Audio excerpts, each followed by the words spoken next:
కోనసీమ జిల్లా రాజోలు నియోజకవర్గంలోని సకినేటిపల్లి మండలంలో రోడ్డు అభివృద్ధి పనులను శంకుస్థాపన జరిగింది. మండలంలోని వివిధ గ్రామాల్లో 12.17 కోట్ల అంచనా వ్యయంతో చేపట్టనున్న 10 రోడ్ల పనులకు ఎమ్మెల్యే దేవ వరప్రసాద్ శంకుస్థాపన చేశారు.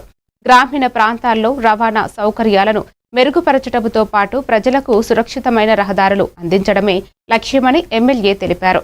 పనులను నాణ్యతా ప్రమాణాలతో నిర్ణీత గడువులోగా పూర్తి చేయాలని అధికారులను ఆదేశించారు. కార్యక్రమంలో కూటమి నాయకులు, ప్రజాప్రతినిధులు పాల్గొన్నారు. మర్చిపోకూడదు కాబట్టి కరెంటు వైపు ఒకటి, ముంపుని నివారించేది ఒకటి, మంచినీళ్ళు ఇంకొకటి, దాంతోపాటు రోడ్లు, ఇవన్నీ కూడా ఈ మౌలిక సదుపాయాలు లేక చాలా ఇబ్బందులు పడ్డాం. మనం అవన్నీ కూడా వచ్చే సంవత్సరం లోపల పూర్తిగా పరిష్కరించుకుంటామని మీకు అందరికి తెలియజేసుకుంటూ ఈరోజు ఈ రోడ్డు కార్యక్రమానికి విచ్చేసి మీరందరూ చాలా సంతోషంగా పాల్గొన్నందుకు ప్రతి ఒక్కరికి కూడా నేను అభినందనలు తెలియజేసుకుంటూ, మరి ముఖ్యంగా మన కాంట్రాక్టర్ గారు భాస్కర్ రెడ్డి గారు ఉన్నారు.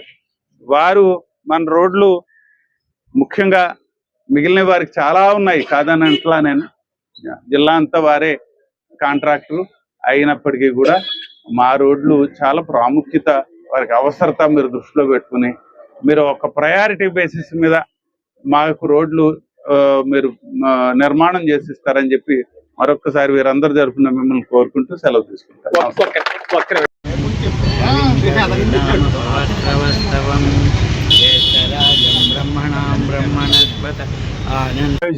మర్చిపోకూడదు కాబట్టి కరెంటు వైపు ఒకటి, ముంపుని నివారించేది ఒకటి, మంచినీళ్ళు ఇంకొకటి, దాంతోపాటు రోడ్లు, ఇవన్నీ కూడా ఈ మౌలిక సదుపాయాలు